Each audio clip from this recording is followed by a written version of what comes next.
And now, dear friends, allow me to lead you into the hallowed halls of the Opera Garnier, the most magnificent opera house in all of Paris. Imagine yourself transported back to the late 1800s, a time when gaslight flickered, casting dancing shadows upon the velvet curtains. Here, within these four walls, magic unfolded night after night. But behind the scenes, beneath the ornate plasterwork and echoing foyers, lurked a secret that chilled the very air. In the dimly lit labyrinth of corridors and forgotten chambers lived a man, a recluse known only as the Opera Ghost. They say he walked unseen through the labyrinthine passages, his presence heralded by the rustling of his long black coat. But what was the Opera Ghost's story? Why did he haunt these hallowed halls? And what was the nature of the love he bore for the celebrated soprano Christine Daaé? Let us unravel the tangled threads of this haunting tale, revealing the truth behind the myth of the Opera Ghost. Our story begins at the turn of the century when the Opera Garnier stood resplendent in all its glory. Its grandeur was matched only by the brilliance of its performers, especially the angelic-voiced soprano Christine Daaé. Hailing from humble beginnings, Christine had been thrust onto the world stage after the sudden demise of the prima donna. Despite her tender years, she possessed a voice that could melt the hardest of hearts and charm the very rafters of the opera house. But little did she know that her extraordinary gift would soon captivate a heart that beat not in the light of day, but in the chilling embrace of the night. Hidden away in the bowels of the opera house resided the Opera Ghost, a man shrouded in enigma and myth. Some whispered that he was the illegitimate son of the opera house director, shunned for his unusual appearance. Others claimed he was a former performer who had met with a terrible accident, forever altering his features. Whatever the truth, he lived in self-imposed exile, his only companions the echoes of his own memories. Yet he was not without his talents. The Opera Ghost was a musical genius, his compositions haunting and beautiful, his understanding of acoustics unmatched. But he chose to remain in the shadows, his genius going unrecognized, his existence a mere rumor in the gossiping of the opera staff. One fateful evening, as Christine graced the stage, singing a particularly challenging high note, a sudden crash echoed through the opera house. The chandelier above the audience had inexplicably fallen. Miraculously, no one had been injured, but the Opera Ghost had made his presence known. From that moment forward, strange things began to happen. Objects moved on their own, ghostly music echoed through the empty halls, and phantom notes seemed to weave themselves into the fabric of Christine's performances. Fear took hold among the opera staff, and rumors of the Opera Ghost spread like wildfire. Some dismissed them as mere superstition, while others trembled at the thought of the unseen presence lurking in the darkness. Amidst this growing terror, Christine found solace in the unwavering support of her childhood friend, Raoul de Chagny, and her music teacher, Madame Giry. But as the Opera Ghost continued to make his presence felt, it became clear that the opera house was not the only place where shadows danced and secrets whispered. Christine's dressing room had become a battleground between the ethereal notes of the Opera Ghost and the tangible presence of Raoul, who had returned to Paris after years abroad. Raoul, now a dashing viscount, had long harbored deep feelings for Christine, and his return signaled his undying devotion. But the Opera Ghost saw Raoul as a threat, an obstacle between him and his beloved Christine. As Raoul and Christine spent time together, oblivious to the danger that lurked in the shadows, the Opera Ghost grew increasingly desperate, his jealousy poisoning his thoughts. Then came the fateful night when the Opera Ghost decided to reveal himself. As Christine prepared to sing the role of Marguerite in Faust, she was confronted by a mysterious visitor. Standing before her was a masked man, his face hidden behind a silver skull. In his gloved hands, he held a single white rose. With a voice that was both commanding and gentle, He introduced himself as the opera ghost, revealing that he had been watching over Christine for quite some time. What followed was a series of cryptic pronouncements and veiled threats. The opera ghost warned her of the dangers that awaited her on stage that night, claiming that he would protect her from harm.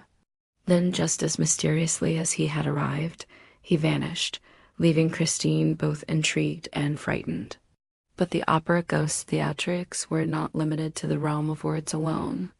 As the curtain rose that night, the orchestra struck up the opening chords of Faust. And suddenly, right above the stage, the entire set began to crumble, threatening to crush Christine beneath its falling debris. Amidst the ensuing chaos, the opera ghost's voice boomed through the opera house, demanding that Christine sing for him. Terrified but resolute, Christine continued with the performance, her voice trembling slightly as she sang. Raoul, witnessing this bizarre turn of events, sprang into action, rushing onto the stage to help Christine. Together, they managed to navigate the collapsing scenery, emerging safely backstage. With the show now ruined, Christine found herself face to face with the opera ghost once again. The confrontation was intense, filled with veiled threats and unspoken desires. Christine was bound and gagged, unable to fight back against her unseen assailant. The opera ghost, his voice echoing around her, demanded that she come with him to his lair, a place he described as his music box. Against her better judgment, Christine agreed. She knew that any attempt to resist would be futile. As they descended into the labyrinthine tunnels beneath the opera house, Christine realized that the opera ghost had carefully selected this place to lure her. Every turn they took led deeper into his personal domain, a testament to his intimate knowledge of the opera house's hidden depths. Suddenly, they came upon a small chamber, illuminated only by a few flickering candles. As her eyes adjusted to the dim light, Christine gasped.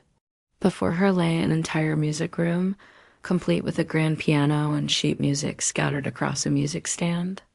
But it was the sight of the opera ghost that truly captivated her. Standing in the center of the room, his mask removed, his face illuminated by the soft glow of candlelight, he appeared not as a monster, but as a tormented soul. He explained to Christine that he had lived in this subterranean labyrinth for many years, haunted by the memories of a past he could not escape. But it was his love for music that kept him going, composing melodies that echoed through the empty halls of his subterranean world. Overwhelmed by the raw emotion in his voice, Christine felt a pang of sympathy for the man behind the mask. However, the opera ghost was not done revealing his secrets. With a heavy heart, he confessed his undying love for her, admitting that it was this very love that had driven him to seek her out. He believed that their love could conquer all, including the physical limitations that separated them. But Christine's response shattered his dreams. She confessed that she loved Raoul, whose bravery and kindness had captured her heart. The revelation cut the opera ghost deeply, reminding him of his own inability to connect with the world beyond his subterranean prison. In a final act of desperation, the opera ghost revealed his true form, stripping away the last vestiges of his humanity. Christine recoiled in horror, momentarily forgetting her earlier sympathy, but then something unexpected happened. As tears streamed down the opera ghost's face, Christine reached out and gently touched him.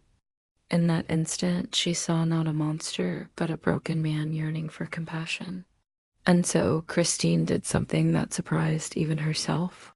She kissed the opera ghost, a kiss that carried not the promise of love, but the weight of understanding. As their lips met, the opera ghost froze, his pain and torment etched into every line of his face. For the first time in his life, he felt truly seen, not as a monster, but as a man who had loved and lost. In that moment, Christine realized the depth of his sorrow. It was a sorrow that transcended her own feelings for Raoul. But the opera ghost was not destined to find happiness in this world. The kiss released him from his torment, setting his spirit free. And with that, he vanished, leaving behind nothing but a music box and a white rose tied with black ribbon. In the days that followed, the opera ghost was never seen again. But his presence lingered in the music box that played softly in Christine's dressing room, a constant reminder of the love that had almost been. The rose, too, remained, its petals slowly wilting, yet still standing upright as if waiting for its beloved. The opera ghost's disappearance left a void in Christine's life, a void that no amount of love from Raoul could fill. She never forgot the kiss, the connection she had shared with the opera ghost, a connection that had touched her soul. The end of the story leaves us pondering the nature of love and loss. What would you have done in Christine's place? Do you sympathize more with her, Raoul, or the opera ghost? Feel free to express your thoughts in the comments below. And with this, our journey into the world of the Phantom of the Opera comes to an end. If you enjoyed this classic tale, please don't forget to hit the thumbs up button. Your support means the world to us. And if you're eager for more captivating stories, please stay tuned for our next video. Thank you for joining us. Until next time, happy reading.